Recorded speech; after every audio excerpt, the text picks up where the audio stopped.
talking about those in some detail. You know, one of the main reasons that I'm running again, and it's really the big issue that's going to affect this county for the next 50 years, is the looming closure of Diablo Canyon. It will be an honor to serve our local community because I feel that there's been a severe failure of communication with our local community. At least that's how I feel. It seems like every time a new homeless services center or shelter is proposed, significant pushback from the surrounding community either delays, moves, or disposes of the project.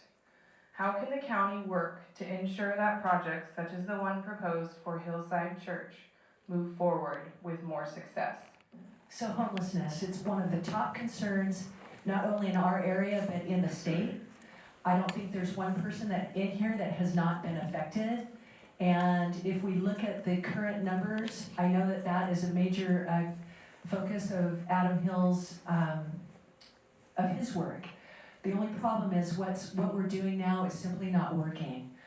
And you got to know what's going on. You got to be involved. You can't just, you know, rely on talking points that sound good to people who are scared of homeless people. You got to figure out how you're going to get the community engaged so that they are going to help us take care of this problem too, because the people who are homeless are by and large people who have connections to this community. All right. They're our neighbors. In March 2019, the County Board of Supervisors voted to raise inclusionary housing fees in order to boost the funding available for affordable housing in the county.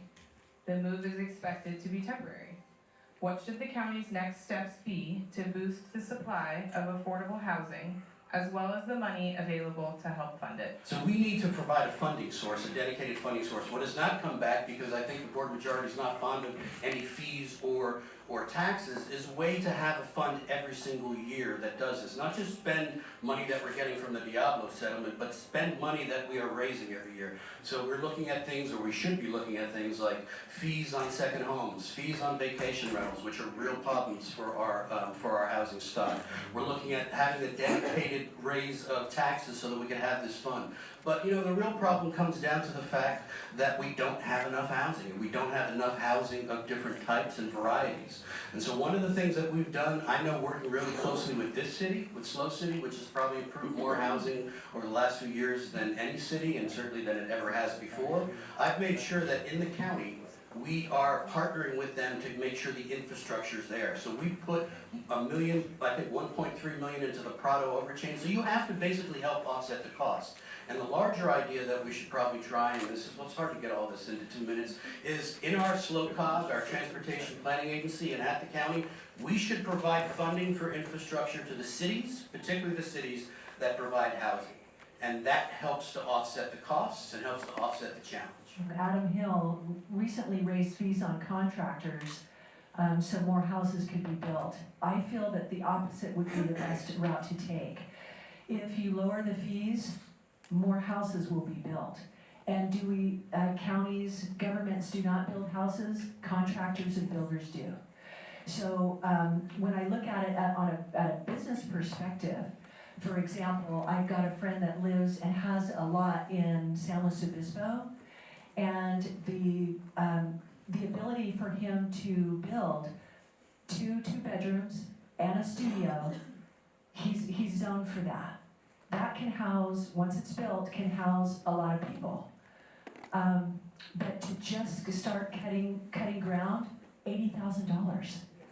So 80 grand, that's a lot of money. So you times that, multiply anyone else that might have vacant lots, I would say I would be pro lowering the fees, having people be able to build. But what I do want to say is before you build a house, what do?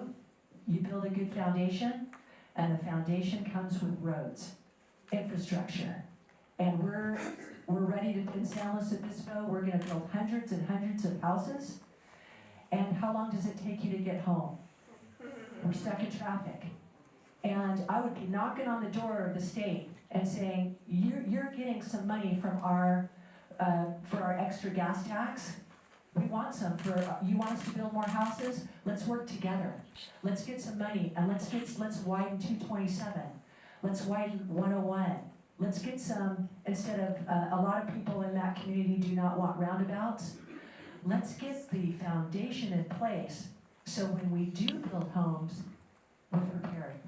Priorities be for economic development and Diablo Canyon's land and facilities after the power plant is decommissioned. Is a loud talking point that somehow there was a choice in the local community to save Diablo Canyon. There was no choice. The closure happened. It was an agreement made by PG&E and the state and with unions and with anti-nuke groups. We've heard about it. I heard about it about 3 days before it was announced. And so, you know, that's just a fiction that somehow there was something there. I've had a great relationship with not just the company out there, but with the people who work out there. And that's why I continue to be involved. And so we have a very complex chore ahead of us on decommissioning and everything else. I think the number one thing that we should be focused on, of course, is making sure that we conserve that land for public use, because I really think that and I've been out there a lot, and as most people know, Wild Cherry Canyon, part of it had been slated for a previous conservation effort. It failed. We tried to help it at the last part. It didn't quite get there, but it's some of the most beautiful land in the state, if not the world, and it connects to Montana de Oro, and we can make that part of a state park unlike anything we have seen in our coast. And so that's something that's really critical for us, and we can't just assume that good things will happen if we don't fight for them. We have CEQA authority in the county, we have leverage, we have to make this happen. There's nothing that's going to happen immediately at that site, because decommissioning will take 10 years. So the most important thing is to ensure, and that's why I work with our trades unions to do this, to ensure that local workers who work out at that plant now are going to be the ones who take that plant apart. Decommissioning is going to be the critical element of that part of it. There's no way to offset the loss of that many quality jobs, and it worries me every single day. It's worried me long before the closure announcement closure date was announced. But the good thing is that if you go out by the airport, you look at the success we've had, and I'll talk about that success because I've been hands-on on our airport success and hands-on in our tech community.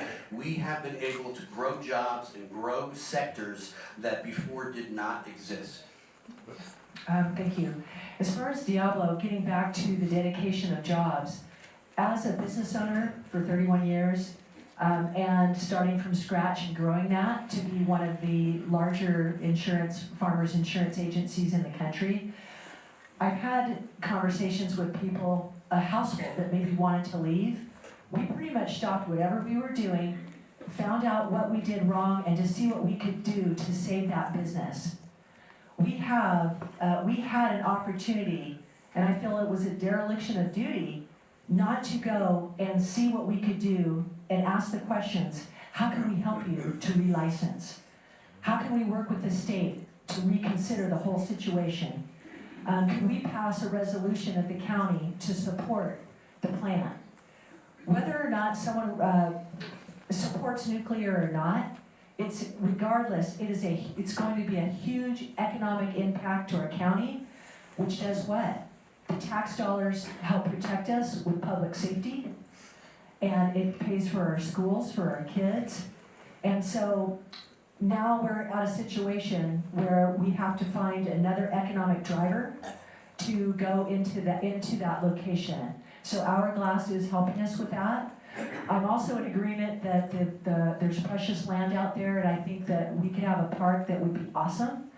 But I would also like to see something that goes in there that will be a big employer, and I would be someone that would help drive that and communicate with the powers that be that would make that happen.